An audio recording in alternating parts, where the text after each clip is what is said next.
Hello friends, welcome back once again. Friends, हम लोग जानेंगे किसके बारे में? आज जानेंगे हार्मोन्स के स्पेशल हार्मोन के बारे में। और ये स्पेशल हार्मोन इसलिए कह रहे हैं क्योंकि इसी की वजह से मीठे मीठे आम आप खा पाते हैं।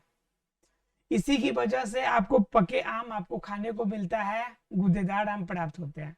ये जितने भी आपके फलों को पकने की क्रिया है ना, इन सभी में ये हार्मोन मदद करता है।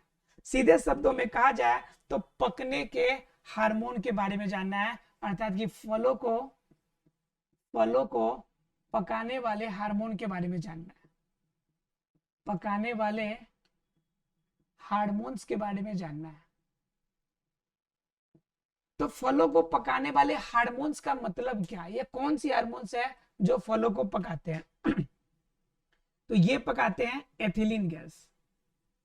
कौन से हार्मोन है? तो एथिलीन हार्मोन है।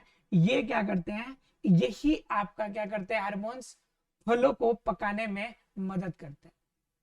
वास्तव में बात आती है कि एथिलीन के बारे में अगर बात कीजिएगा तो इसकी स्टार्टअप सबसे पहली बार क्रॉकर के द्वारा की गई थी। क्रॉकर और इनके साथी थे, इन्होंने मिलकर एथिलीन गैस के बारे में पता किया था कि एथिलीन फलों को पकाता है। यह स्टार्टअप किया गया था 1935 में। कब स्टार्टअप हुआ था? 1935 में इनकी जानकारी सबसे पहली बार लोगों को प्राप्त हुई थी और लोगों ने इसे पकाने की आपकी एक प्रकार की पदार्थ के रूप में, एक रासायनिक पदार्थ के रूप में लोगों ने जाना था। ठीक है। वास्तव में ये तैयार होने की अगर बात कीजिएगा तो ये अगर तैयार होने की अगर बात करें तो ये अमीनो अम्ल से बनते हैं। अमीनो अम्ल मिथियोनिन मिथियोनिन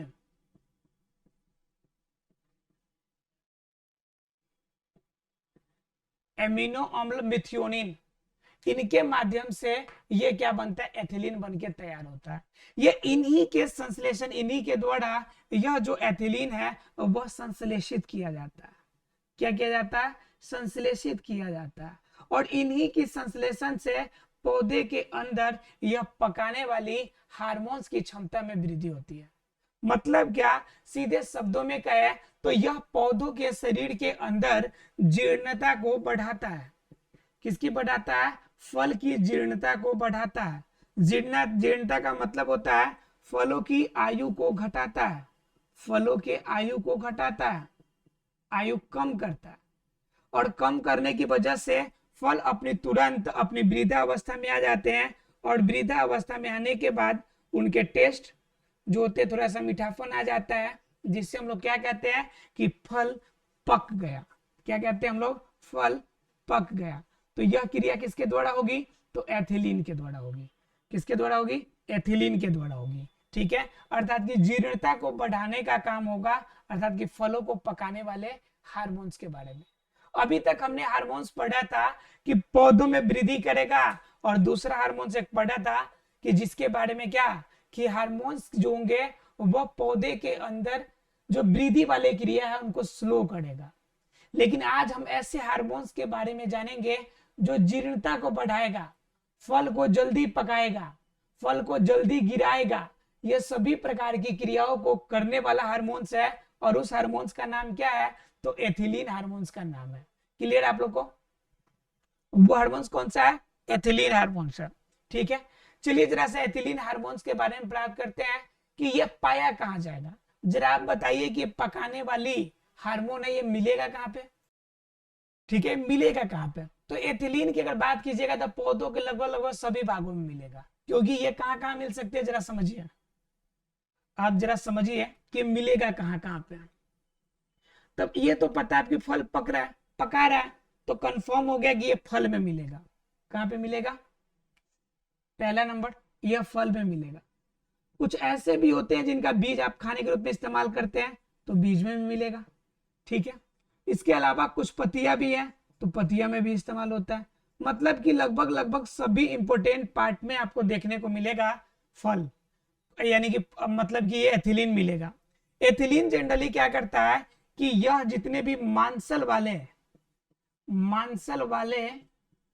जितने भी फल है उसमें ज्यादा काम करते हैं। मांसल वाले जितने फल है उसमें कार्य करता है। और जो सबसे ज्यादा इंपॉर्टेंट है, सबसे ज्यादा जो इंपॉर्टेंट है वह क्या है कि सबसे ज्यादा इंपॉर्टेंट है कि ऑक्सिन को, ऑक्सिन जो हार्मोन्स होते हैं, ऑक्सिन हार्मोन को सक्रिय करने में मदद करता है, सक्रिय करता है। अब ऑक्सिन को सक्रिय करने का मतलब क्या हो गया कि ऑक्सिन सक्रिय करने का मतलब हो गया कि एथिलीन भी लगभग वही काम करेंगे जो क्या करेगा, जो इस काम को करने के लिए ऑक्सिन काम करता है, अर्थात कि ऑक्सिन के कारण के समान ही एथिलीन भी काम करेगा। क्लियर है आप लोग को? अर्थात कि एथिलीन का काम करना, मांसल वाले जितने फल होंगे उनका कार्य करना, इन सभी कार्यों को करने का मदद करेगा। क्लियर है आप लोग को? अर्थात कि सीधे शब्दों में कहा जाए तो यह एथिलीन का ही एक प्रकार का क्या है, एथिलीन जो होता है सबसे बड़ा लीड रोल करता है, और यह हार्मोन्स का ऐसा स्राव करता है कि ऑक्सिन के इक्विवेलेंट हमें देखने को मिलता है, लेकिन कहीं कहीं पे यह विपरीत को भी करता है। जैसे एक तरफ यह जीर्णता को बढ़ाता है तो दूसरे तरफ ऑक्सिन जो होता है वह मुख्य रूप से वृद्धि के लिए जिम्मेवार होता है, जीर्णता को कम करता है। तो कहीं कहीं पर एथिलीन से अलग काम करता है, लेकिन मोस्ट ऑफ काम देखिएगा तो ये क्या करेगा, ऑक्सिन और आपका एथिलीन दोनों के दोनों एक समान ही काम करेंगे। क्लियर है आप लोग को? तो ये क्लियर हो गया होगा एथिलीन और ऑक्सिन हार्मोन्स के बारे में। अब जरा हम बात कर लेते हैं कि एथिलीन काम क्या करेगा। ये तो हमने बता दिया बेसिकली कि यह पकाने का काम करेगा, लेकिन हम शेड्यूल बेस से समझेंगे कि कहां कहां पर यह कौन सी कार्य को करने में हमारी मदद करेगा। तो एक एक करके हम समझेंगे कि यह काम क्या करेगा।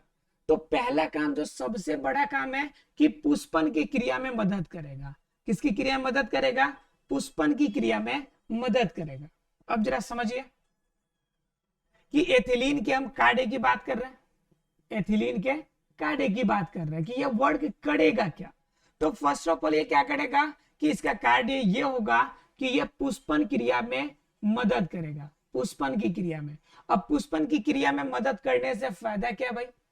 तो सीधे शब्दों में समझिए आप कि अगर ये पुष्प है तो पुष्प के होने की वजह से इनके अंदर एक क्रिया तो होगी कि यह परागन की क्रिया करेगा। कौन सी क्रिया करेगा? परागन की क्रिया। और परागन की क्रिया करेगा तो पराग कण संश्लेषित होने के लिए अंडाशय के पास पहुंचेगा, और यह अंडाशय जो होता है यही ना आगे चल के फल का रूप धारण करेगा। जी, यही अंडाशय किसका रूप धारण करेगा?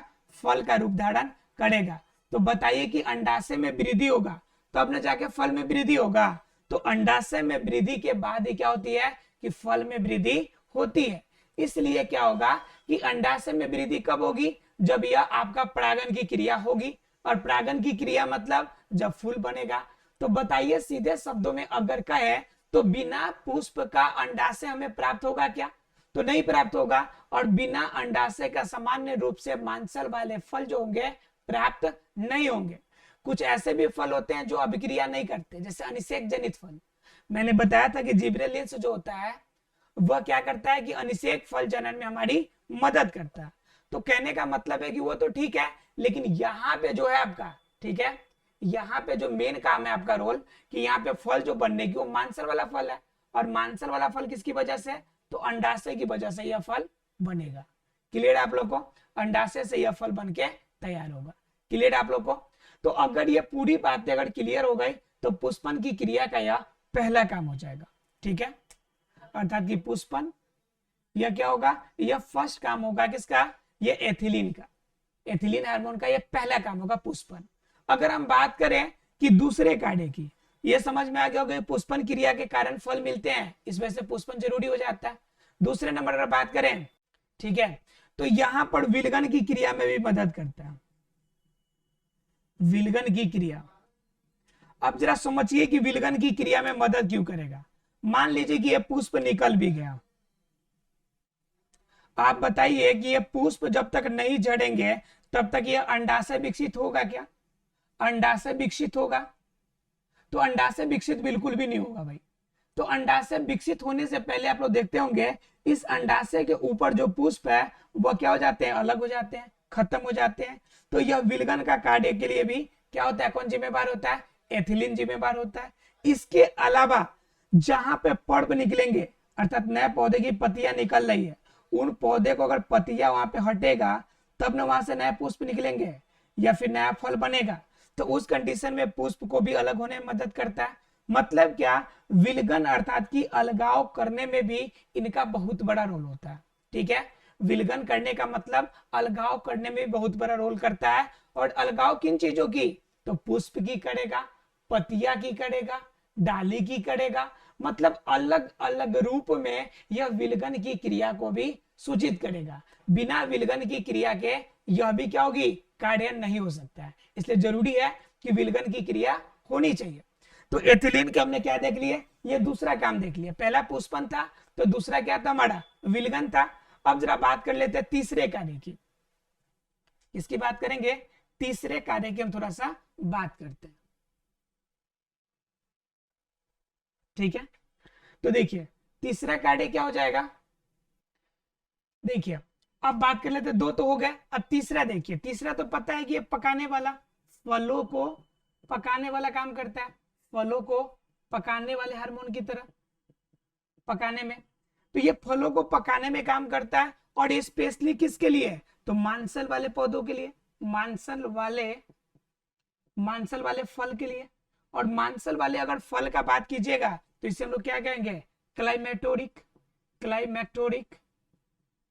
ठीक है, मतलब क्या, सीधे शब्दों में कहा है तो यह आपका जलवायु में परिवर्तन करके उसके अंदर जो मटेरियल है उनके अंदर जीर्णता का गुण लाएगा।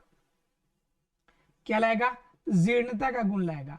जब ये जीर्णता का गुण आएगा, तो जीर्णता का गुण आने का मतलब सीधे शब्दों में हम कहें तो यह जीर्णता का गुण ही इस फल के आयु को कम करेगा।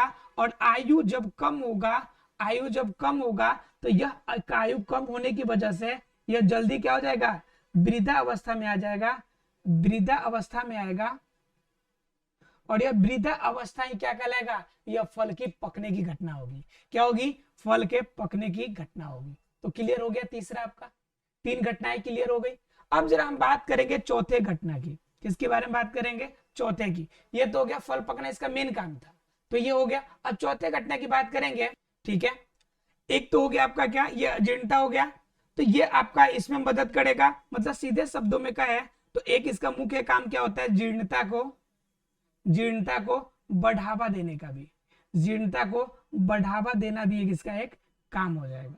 ठीक है, उसके बाद क्या है, शीर्ष प्रमुखता में भी कमी लाता है। ठीक है, शीर्ष प्रमुखता में भी क्या लाएगा, कमी लाएगा, शीर्ष प्रमुखता। अब देखिए नए नए आपके बल्ब निकलेंगे साइड से, तो इन शीर्ष प्रमुखता में क्या आएगा, कमी आ जाएगा। इसमें भी क्या मिलेगा, हमें कमी देखने को मिलेगा। तो शीर्ष प्रमुखता में भी कमी हो गए, तो कितने हो गए, 4 1 5 हो गए। अब इनके अलावा अगर बात कीजिएगा तो ये और काम करते हैं कि ये एक सबसे बड़ी जो प्रॉब्लम होती है कि गुरुत्वाकर्षण के तरफ गुरुत्वानुवर्तन की क्रिया जो होती है उसको कम करती है। देखिए जरा से लिखते हैं, कहां लिखते हैं, यहां लिखते हैं। देखिए ये क्या करता है कि छठा इसका गुण जो है, एक बीच में लिख देते हैं। ये क्या है कि छठा नंबर ये गुरुत्वानुवर्तन में को कमी करता है, गुरुत्वानुवर्तन। यह गुरुत्वानुवर्तन की जो क्रिया है इसको क्या करेगा, कम करेगा, गुरुत्वानुवर्तन की क्रिया को कम करेगा। गुरुत्वानुवर्तन की क्रिया को क्या करेगा, कम करेगा। मतलब क्या, गुरुत्वाकर्षण की वजह से जो जड़ें नीचे की तरफ विकसित होती है, जो जड़ें नीचे की तरफ विकसित होती है, ये नीचे की तरफ विकसित नहीं होगी, नीचे की तरफ यह नहीं बढ़ेगा, नीचे विकास नहीं करेगा। राइट फ्रेंड्स, मतलब क्या कि यह गुरुत्वानुवर्तन की क्रिया को नष्ट करता है। सीधे शब्दों में कहें ये कौन किसका काम है, यह एथिलीन का काम है। मतलब बहुत सारे ऐसे आपके काम होंगे जो, अब देखिए अब गुरुत्वानुवर्तन मतलब जड़ें कम पड़ेगा। अब जड़ें कम पड़ने का मतलब विकास कंट्रोल हो जाएगा ना, विकास कम होना शुरू हो जाएगा। तो इस कंडीशन में ये भी रुकावट पैदा करने वाला काम करता है। तो ये क्या हो गया, छठा नंबर। अगर बात कीजिएगा सातवें नंबर की, बात कीजिएगा सेवेंथ नंबर की, तो कहता है प्रसुप्ति को भंग करता है, प्रसुप्ति को भंग करता है, प्रसुप्ति को भंग करना। मतलब क्या कि जो विकास होगी, विकास के कार्य में कार्य में बाधा डालना। जो विकास होगा इस विकास के कार्य में क्या करेगा, बाधा डालेगा। मतलब क्या कि जो आपका सामान्य रूप से क्या होगा कि प्रसुप्ति की क्रिया जो होगी, ठीक है, जो जिसकी वजह से बाधा पड़ती है आपकी विकास की बाधा, उसको क्या करेगा, ये नष्ट करने का काम करेगा, नष्ट करेगा। अब आपको ये पता है कि प्रसुप्ति क्या होता है। प्रसुप्ति का मतलब होता है, प्रसुप्ति का क्या मतलब होता है कि प्रसुप्ति का मतलब होता है कि जब पत्ती क्या हो जाए कि विकास रुक जाए, जब पत्ती का विकास रुक जाए, पत्ती का विकास संकुचित हो जाए, संकुचित हो जाए, तो इस संकुचन की क्रिया को क्या करेगा, रोकेगा। कौन रोकेगा, तो ये रोकने का काम है एथिलीन का। किसका काम है, एथिलीन का काम है कि उसको रोकेगा कि ज्यादा से ज्यादा प्रसुप्ति की क्रिया ना हो। क्योंकि प्रसुप्ति की क्रिया होने का मतलब क्या हो गया, जरा ध्यान से समझिए कि प्रसुप्ति की क्रिया हो गया तो आपका फल नहीं बनेगा, फल नहीं बनेगा। फल नहीं बनने से पीछे क्या रीजन है, क्योंकि यहाँ पे पुष्प नहीं बने। पुष्प जब बनेगा तब ना आपका फल बनेगा, और जब तक ये प्रसुप्ति रहेगा तो ये फूल भी बनेंगे, तो बिल्कुल छोटे छोटे फूल बनेंगे। अब जब फूल छोटा होगा तो बताइए उनके जो फल होंगे वह बड़े बड़े होंगे क्या, बिल्कुल भी नहीं होगा। मतलब जैसे रिफ्लेक्सिया है, दुनिया की सबसे बड़ा पुष्प है, तो जब सबसे बड़ा पुष्प है तो कंफर्म है कि उनके अगर फल बनेंगे, उस मार्फत से अगर फल तैयार होगा तो वो भी सबसे बड़ा होगा। तो बात यह पे आ रही है कि फल के सॉरी ये फल का जो बनेगा वो पुष्प की वजह से, और पुष्प जितना बड़ा होगा उतना बड़े बनेगा। और पुष्प विकसित तब होगा जब उनके अंदर पूरी तरह से स्वस्थ रूप में क्षमता हो कि वृद्धि कर सके। अब पुष्प जब ज्यादा वृद्धि करेगा तो फल ज्यादा विकसित होगा, और फल जब ज्यादा विकसित होगा तो उसके अंदर मांसल, जिसे हम लोग कहते हैं गुद्दा, जैसे हम लोग कहते हैं कि भाई मालदा का आम जो होता है सबसे ज्यादा गुद्देदार होता है, सबसे ज्यादा टेस्टी होता है खाने में। तो दरअसल क्यों होता है, क्योंकि उसके अंदर क्या होता है, मटेरियल खाने में टेस्टी इसलिए होता है क्योंकि एथिलीन ने उसे पका दिया। पकाने का मतलब उसके अंदर जीर्णता ला लिया, तो मीठापन आ गया उसके अंदर। लेकिन बात यही आती है कि अगर उसके अंदर एथिलीन की मात्रा कम हो जाए, उसके अंदर एसिडिक मात्रा ज्यादा हो जाए, तो फल आपको खट्टे हो जाते हैं। आपने फल खाया होगा, बहुत सारे फल खाए होंगे, कुछ फल खट्टे भी होते हैं, तो वहां पर भी आपका काम करेगा। लीची का है, तो लीची का जो होता है देखिए उसके अंदर मांसल वाला पार्ट रहता है, तो वो मांसल भी किसकी वजह से, पकने का काम एथिलीन की वजह से। मतलब क्या कि यह बात प्रसुप्ति की क्रिया को नष्ट करेगा, यह सबसे बड़ी काम हो गई। उसके बाद आपका 7 हो गए, एक और देख लेते इसके बारे में, 2 और है,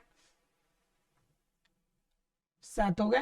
ठीक है, 8वां क्या हो जाएगा, 7 हो गया, 8वें की बात करेंगे तो 8वां क्या होगा कि जो जड़ होगी ना, जड़ को आगे नहीं बढ़ने देगा। मतलब कि गुरुत्वानुवर्तन नहीं हो रहा है, मतलब जड़ तो नहीं बढ़ेगा, लेकिन इसके जो मूल रोम होंगे ना बगल वाले, इसके वृद्धि में मदद करेगा, मूल रोम की वृद्धि में मदद करेगा।